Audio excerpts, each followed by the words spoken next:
श्री गणेशाय नमः। अध्याय 16 श्रीमद् भगवद गीता, दैवी तथा आसुरी स्वभाव।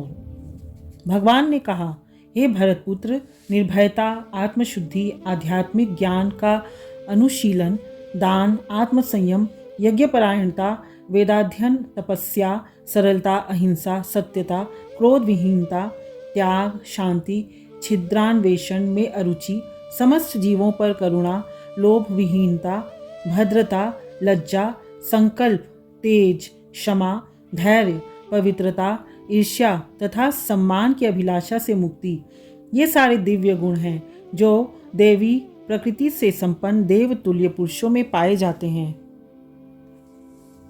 हे पितापुत्र, दंभ, दर्प, अभिमान, क्रोध, कठोरता तथा अज्ञान, ये आसुरी स्वभाव वालों के गुण हैं। दिव्य गुण मोक्ष के लिए अनुकूल हैं और आसुरी गुण बंधन दिलाने के लिए हैं। हे पांडुपुत्र, तुम चिंता मत करो, क्योंकि तुम दैवी गुणों से युक्त होकर जन्मे हो। हे पृथापुत्र, इस संसार में सृजित प्राणी दो प्रकार के हैं, दैवी तथा आसुरी। मैं पहले ही विस्तार से तुम्हें दैवी गुण बतला चुका हूँ। अब मुझसे आसुरी गुणों के विषय में सुनो। जो आसुरी हैं वे यह नहीं जानते कि क्या करना चाहिए और क्या नहीं करना चाहिए। उनमें न तो पवित्रता, न उचित आचरण और न ही सत्य पाया जाता है।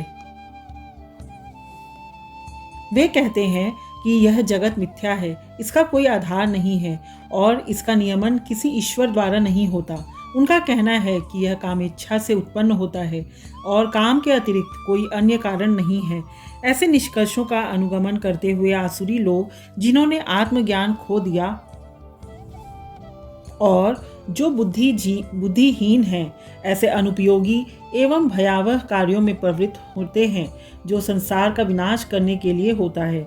कभी न संतुष्ट होने वाले काम का आश्रय लेकर तथा गर्व के मद एवं मिथ्या प्रतिष्ठा में डूबे हुए आसुरी लोग इस तरह मोहग्रस्त होकर सदैव क्षणभंगुर वस्तुओं के द्वारा अपवित्र कर्म का व्रत लिए रहते हैं। उनका विश्वास है कि इंद्रियों की तुष्टि ही मानव सभ्यता की मूल आवश्यकता है। इस प्रकार मरण काल तक उनको अपार चिंता होती रहती है।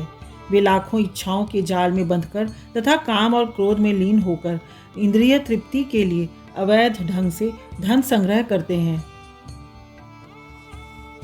आसुरी व्यक्ति सोचता है, आज मेरे पास इतना धन है और अपनी योजनाओं से मैं और अधिक धन कमाऊंगा। इस समय मेरे पास इतना है, किंतु भविष्य में यह बढ़कर और अधिक हो जाएगा। वह मेरा शत्रु है और मैंने उसे मार दिया है और मेरे अन्य शत्रु भी मार दिए जाएंगे। मैं सभी वस्तुओं का स्वामी हूँ, मैं भोक्ता हूँ, मैं सिद्ध, शक्तिमान तथा सुखी हूँ। मैं सबसे धनी व्यक्ति हूँ और मेरे आसपास मेरे कुलीन संबंधी हैं। कोई अन्य मेरे समान शक्तिमान तथा सुखी नहीं है। मैं यज्ञ करूंगा, दान करूंगा और इस तरह आनंद मनाऊंगा। इस प्रकार ऐसे व्यक्ति अज्ञानवश मोहग्रस्त होते रहते हैं। इस प्रकार अनेक चिंताओं से उद्विग्न होकर तथा मोहजाल में बंधकर वे इंद्रिय भोग में अत्यधिक आसक्त हो जाते हैं और नरक में गिरते हैं। अपने को श्रेष्ठ मानने वाले तथा सदैव घमंड करने वाले, संपत्ति तथा मिथ्या प्रतिष्ठा से मोहग्रस्त लोग किसी विधि विधान का पालन न करते हुए कभी नाम मात्र के लिए बड़े ही गर्व के साथ यज्ञ करते हैं। मिथ्या अहंकार, बल, दर्प, काम तथा क्रोध से मोहित होकर आसुरी व्यक्ति अपने शरीर में तथा अन्यों के शरीर में स्थित भगवान से ईर्ष्या और वास्तविक धर्म की निंदा करने लगते हैं। जो लोग ईर्ष्यालु तथा क्रूर हैं और नराधम हैं, उन्हें मैं निरंतर विभिन्न आसुरी योनियों में भवसागर में डालता रहता हूँ। हे कुंती पुत्र, ऐसे व्यक्ति आसुरी योनि में बारंबार जन्म ग्रहण करते हुए कभी भी मुझ तक पहुँच नहीं पाते। वे धीरे धीरे अत्यंत अधम गति को प्राप्त होते हैं। इस नरक के 3 द्वार हैं, काम, क्रोध तथा लोभ। प्रत्येक बुद्धिमान व्यक्ति को चाहिए कि इन्हें त्याग दे, क्योंकि इनसे आत्मा का पतन होता है। हे कुंती पुत्र, जो व्यक्ति इन तीनों नरक द्वारों से बच पाता है वह आत्म साक्षात्कार के लिए कल्याणकारी कार्य करता है और इस प्रकार क्रमशः परम गति को प्राप्त होता है।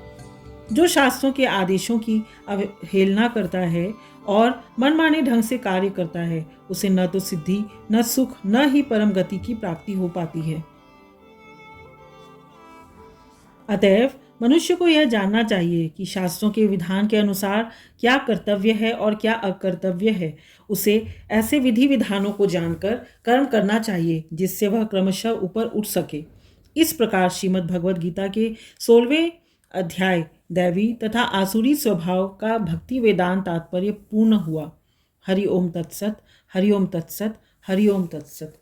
श्री कृष्णार्पण मस्तु।